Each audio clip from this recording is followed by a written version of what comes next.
Hi friends, welcome to my channel. ఈరోజు video వచ్చేసి my 7th wedding anniversary అండి. మేము ఈరోజు శ్రీ గోపయ్య స్వామి లక్ష్మీ తిరుపతమ్మ అమ్మవారి గుడికి వెళ్దాం అనుకున్నాము. అది పెనగించిపుల్లో ఉందండి. మేము రెడీ అయిపోయామండి, కాకపోతే పిల్లల్ని తీసుకెళ్ళట్లేదు. మా పాప హాయ్ చెప్తుంది చూడండి. కాకపోతే మేము తనని తీసుకెళ్ళట్లేదు అని చెప్పేసి తెలిసిపోయి కొంచెం ఏడుపు ఇప్పుడే స్టార్ట్ చేసింది. మేము రెడీ అయిపోయామండి. పెనగించిపూలు మనకి దగ్గరలో ఒక 20 కిలోమీటర్స్ ఏనండి ఇక్కడి నుంచి. అందుకని మేమిద్దరం బండి మీద వెళ్తున్నాం అనమాట. కాకపోతే పిల్లల్ని ఎందుకు తీసుకెళ్ళట్లేదు అని అంటే, ఈరోజు ఫ్రైడే కదా, అమ్మవారికి బోనాలు అవన్నీ చేస్తారు అక్కడ. కొంచెం రష్గా ఉంటుంది, పిల్లలతో ఇబ్బంది పడతామని చెప్పేసి చిన్న పాపని అత్తయ్య గారి దగ్గర వదిలేసేసి పెద్ద పాపని స్కూల్కి పంపించేశాము. ఇదిగోండి చూడండి, శ్రీ గోపయ్య స్వామి సమేత తిరుపతమ్మ అమ్మవారి ఇక్కడి నుంచి మొత్తం పెనగించిపూలు అమ్మవారి ఇదిలోనే ఉంటుందండి.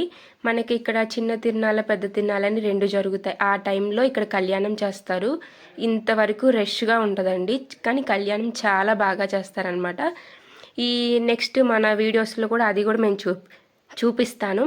శ్రీ తిరుపతమ్మ అమ్మవారి దేవస్థానం ఇక్కడి నుంచి లోపలంతా గుడి అనమాట. ఇంకా లోపల చూడండి ఎంత బాగుందో. ఇక్కడి నుంచి మొత్తం గుడి అమ్మవారికి సంబంధించింది మాత్రమే ఇక్కడ ఉంటుంది అనమాట లోపలంతా. చూసారా ఈరోజు ఫ్రైడే ఘాటాన అంత రష్గా కనిపిస్తుందో, అందుకే మేము పిల్లల్ని తీసుకురాలేదండి. ఇదిగో ఇది ఒక ద్వారం అండి. ఇక్కడ బోనాలు చేస్తారు. మనకి శుక్రవారం ఆదివారం బట్టికి అమ్మవారికి బోనాలు చెల్లించుకుంటారనమాట. ఆ టైంలో ఇక్కడ బాగా రష్గా ఉంటుంది. కానీ మనం ఒకటి మనసులో అనుకొని అమ్మవారిని ఇది చేసుకుంటే, స్వామివారిని అమ్మవారిని దర్శనం చేసుకుంటే మటుకి మనం అనుకున్నది అనుకున్నట్టుగా జరుగుద్ది అని నమ్ముతారు అందరూ. అది మాకు జరిగిందనమాట. ఇక్కడ ఉన్నది అన్నపూర్ణాదేవి అండి. కానీ గుడి మట్టికి బయట చూడటానికి చాలా బాగుంటుంది. అమ్మవారి కూడా చాలా పవర్ఫుల్ అనమాట. మీకు ఇందాక చెప్పినట్టు ఇక్కడ చిన్న తిరునాళ్ళ పెద్ద తిరునాళ్ళని చేస్తా అన్నారు కదా.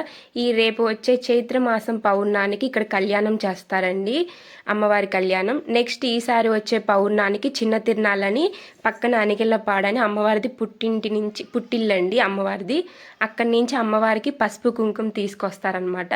ఈ 2 వీడియోలు కూడా మేము మ్యాక్సిమం మిమ్మల్ని పోస్ట్ చేస్తామండి. కానీ చాలా పవర్ఫుల్ అమ్మవారి మట్టికి. మీకు చూసేయండి, చూడండి బయట ఎంత గోపురం చూసారా, ఎంత అందంగా కనిపిస్తున్నారో. లోపల అమ్మవారు స్వామివారు కూడా అంతే కళగా అంతే అందంగా కనిపిస్తారు.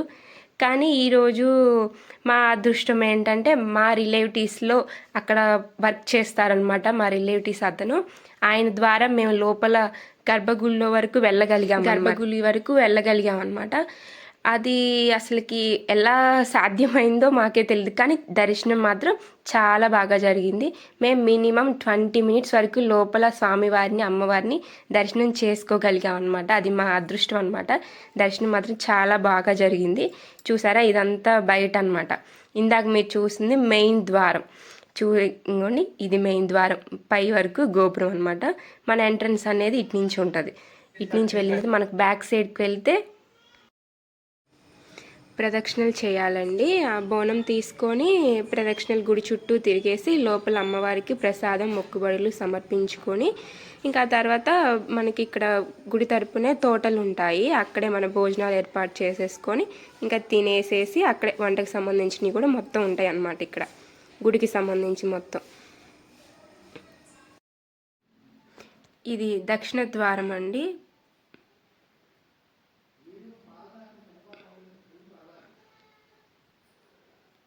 దక్షిణ ద్వారం గోపురం అనమాట. ఇలా రౌండ్గా వచ్చేసిద్ది మనకి గుడి. మన వీడియోస్ లైక్ చేయండి. ఇలాంటి టెంపుల్ వీడియోస్ ఇంకా మేము అప్లోడ్ చేయడానికి ట్రై చేస్తాము. లైక్ చేయండి, వీలైతే సబ్స్క్రైబ్ చేసుకోండి మన ఛానల్ని.